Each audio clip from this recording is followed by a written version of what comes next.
Hello මල්ලි කොහොමද ඉතින්? බුදේ කාලෙකින්නේ දැක්කේ. ඔයා වැඩේ දැන් එළියට එන්නෙත් නෑනේ. වාහනේ හේදුවද?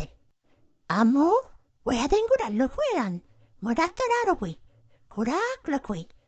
අම්මෝ දෙකමත් පහිතිනු. පාගන්නේ නම් එපා හොඳේ. උඩ පැන්නට කමන්නේ. ආමේනේ කෝක්කනේ කොහොමද ඉතින්?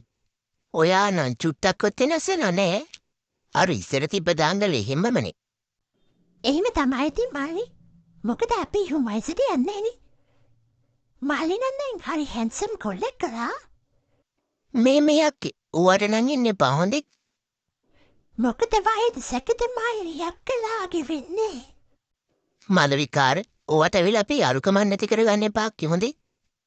මට වැදගත් වැඩ තියෙනවා ඕට වඩා. මොනවාද අපේ? ඔයත් එනවනම් එන්න පොල් පිටි සෙල්ලම්. මේ වගේ අලුතෙන් වැඩිච්ච පොල් පිටක් හොයා ගන්න ඕනේ. ඊට පස්සේ ඒක කෙලවරෙන් මෙන්න මෙහෙම හයින් අල්ලගෙන පුළුවන් තරම් ඇදගෙන යන්න දෙන්නේ. එනවද ඔයා? අපෝ යනවාද? ඒ සෙරමත් නරකම නෑ වගේ. අනේ අපේ අම්මාට කවනවා හලෝ. මං ගිහින් එන්නම්.